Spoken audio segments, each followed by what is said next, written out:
2017, Mohamed Koulibaly, c'est ça. Alors, dañuy remercier la coalition Nottangué avec le docteur Mohamed Diallo, Khalifa Babacar Sall, président parti Taw, Déthié Ndiaye, président parti UPM. Léegi nag dañuy jox kàddu gi à Mame Cheikh Ahmed Tidiane di capitaine.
السلام عليكم ورحمة الله تعالى وبركاته.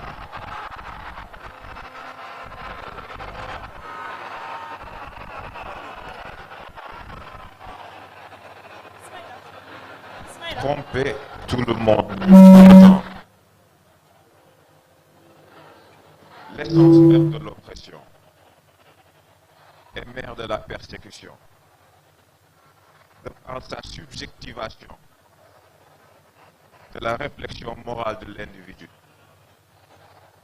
Ce principe, cette intention méchante qui, de par sa simple existence, plonge le monde dans une transe malhonnête, un piège moral qui, aussi ironique soit-il, semble être une pierre fondatrice de nos fausses démocraties. Fausses parce qu'elles nous disent une chose pour ensuite en incarner une autre. Fausses parce qu'elles doivent représenter la volonté du peuple pour ensuite représenter la source de leur désarroi. Fausses parce qu'elles sont à la merci des manipulateurs, aussi incompétents soient-ils. Fausses car elles sont la parfaite illusion du choix. Car trop souvent, nos dirigeants ne sont pas choisis dans l'intimité des isoloirs, mais plutôt choisis dans des bureaux sombres entre personnes au cœur beaucoup plus sombre. Fausses, car elles sont une violation du protocole. Car elles sont une violation du protocole céleste, qui n'accorde le droit de parole ou le droit d'action qu'à ceux qui, de par leur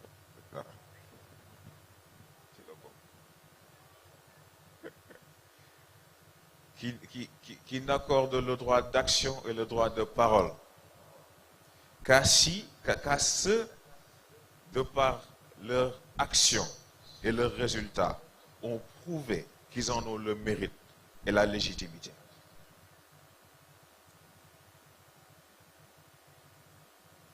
Nous ne sommes pas, par contre, venus pour remuer les secrets des corps célestes. Notre priorité aujourd'hui se place bien fixe face à nous, face à notre futur, face à nos rêves, face à cette utopie que nous cherchons à accomplir pour nos takkandeer de demain.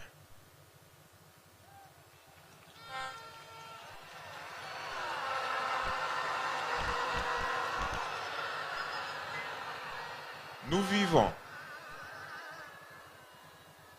vivons dans un climat moral toxique où la vérité cesse d'être objective, mais devient une question de préférence, où les faits, peu importe leur véracité, sont acceptés ou rejetés selon l'humeur de nos grands trompeurs, où le sachant est ignoré, mais l'idiotie est célébrée, où l'engagement et les accomplissements, qu'ils soient citoyens, qu'ils soient intellectuels, qu'ils soient sociaux ou culturels, sont dévalorisés au profit de comédies manipulatrices et de diversions assourdissantes. Afrique, mon Afrique, ta complaisance d'aujourd'hui me chagrine, car je suis conscient de ton intégrité d'hier. Je suis conscient de la droiture qui a forgé tes fils et trempé tes filles. Je suis conscient du temps où l'Africain avait plusieurs valeurs à son existence, centrales à son existence, et non un simple prix. Je suis conscient des politiques de déstabilisation sociale. Je suis conscient des politiques soi-disant d'émancipation. Je suis conscient des stratagèmes et des subterfuges. C'est une rediffusion, nous contre eux, ou pour ceux qui préfèrent diviser pour mieux régner. Les grands trompeurs sont nombreux diaboliquement. Ils sont riches viscéralement. Et ils nous détestent profondément.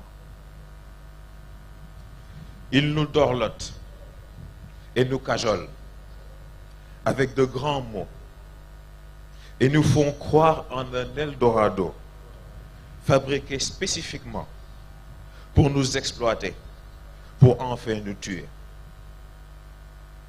Un mirage mis en place pour leur assurer une main-d'œuvre quasi gratuite et l'enrichissement de leur patrimoine génétique.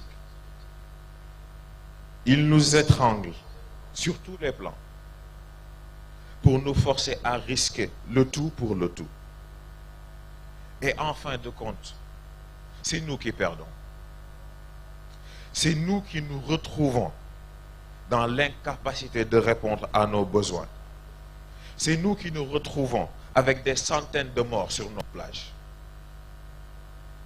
Afrique, mon Afrique, ta complicité à ta propre annihilation m'écoeure.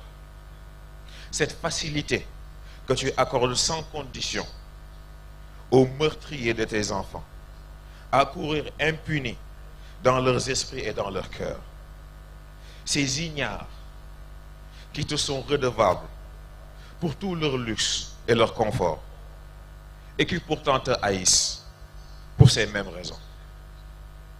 Ces charlatans qui, à travers leurs médias, leurs réseaux sociaux, abrutissent violemment ces graines qui doivent grandir en d'énormes forêts de sagesse et de savoir. Il est temps, Afrique. Il est temps de choisir ta destinée. Il est temps de prouver que ta fierté et ta grandeur ne sont pas que mythes et légendes. Il est temps que l'Afrique travaille pour l'Afrique. Car rien n'est plus ridicule en ce monde que le refus d'ouvrir les yeux pour ensuite demander qui a été là. Wassalamu alaikum wa rahmatullah.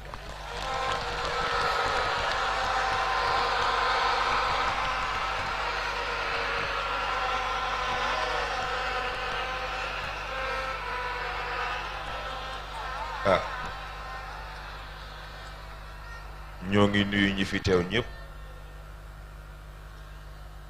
di leen ziar di leen baalu àq te di leen baal àq di leen massawu coono di leen ndokkee ci weer bi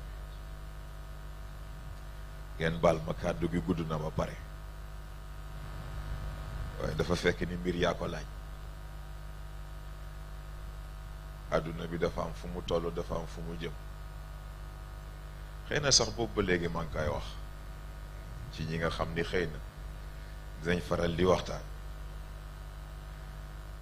àdduna gi ñëpp a xam importance bi élection yi am ba mu des sénégalais yi ko war a voté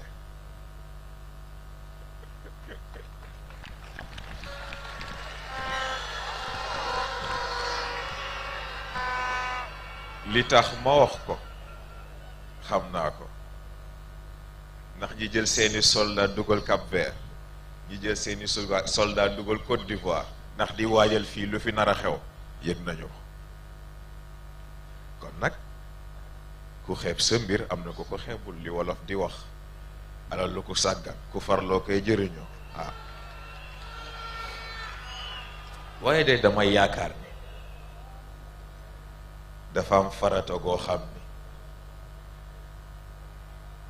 ku bëgg sa bopp bëgg sa réew danga ko adopté li ma dégg benn waay wax ko mu ne réew sàngam de coow ji bëri na waaye li la ñëpp nawee li ñu rawee ñëpp mooy ci réew ma góor a nga fa jigéen a nga fa xale nga fa jullit a nga fa chrétien nga fa leneen ak leneen a nga fa waaye gis nga bu dëkk bi soxlaa ñu ne ñoom loolu yëpp dàqu na ci réew mi la ñu bokk kon réew mi la ñuy xeexal façon boobu ku ko adopté sa réew baax moo tax bu ñuy wax politique li jar a bàyyi xel dafa bëri ndax malheureusement Sénégal dañu xaw a ñeme àq te àq ay daaneel réew àq dafay daaneel réew ñaata at 64 ans mu nuy jógee A jëm B ñëpp ngi jëm kanam di dem ñu ñoo ngi taxaw di sur place est-ce que jaaduwul yàlla nag dafa def nit loo ñàkkul defoo yitteem munoo xaar njëriñam nit loo ñàkkul defoo yitteem bul xaar njëriñam du ñu egsi ba fii xeex li ñuy xeex di dañoo bëgg changement pare jëlaat ko teg ko ci ay loxo yu koy yàqaat loolu nag seen décision la décision bu peuple bi la yàlla nag loo ñàq mu fay la ko ku liggéey ba pare ñu fay la nga ñàngal nga xam ne yaa ko liggéey lii la yàlla def kon nag kàddu yu jeex te guddal ndax li fi farata kilifa yi fi toog wax nañ ko ba pare yàlla xam ne ñàkk pexe rek waaye kàddu gi mënoon na ñàkk di santaat ñëpp di ñaan yàlla lii ñu fi daje tey yàlla barkeel yëpp yàlla barkeel tànk yi yàlla barkeel taxawaay yàlla barkeel yéene itam mottali ko yàlla faj aajo yëpp te loolu sax li Serigne Cheikh daan wax ne ñaan fajul soxla dafay dëgëral yaakaar fan yi passé maa ngi ci waxtaan ak Pape Cheikh mi mën na ko liy faj yaakaar li dëgëral yaakaar boole ceeg faj soxla ga mooy takk sa dal dem doxi yitte ga kon nag yaakaar naa ñoo ci des suñu kilifa gi toog sama góor gi la ko waral yëpp def na ko ba teg ci moom mi xam tànn ki mu tànn jox ñu def li mu war a def yëpp moom mit campagne li mu ko war a campagne yëpp teg programme bi mu war a teg li mu war a def yëpp mu def ko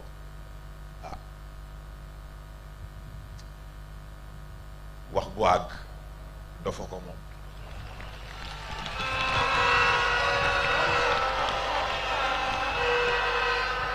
kon nag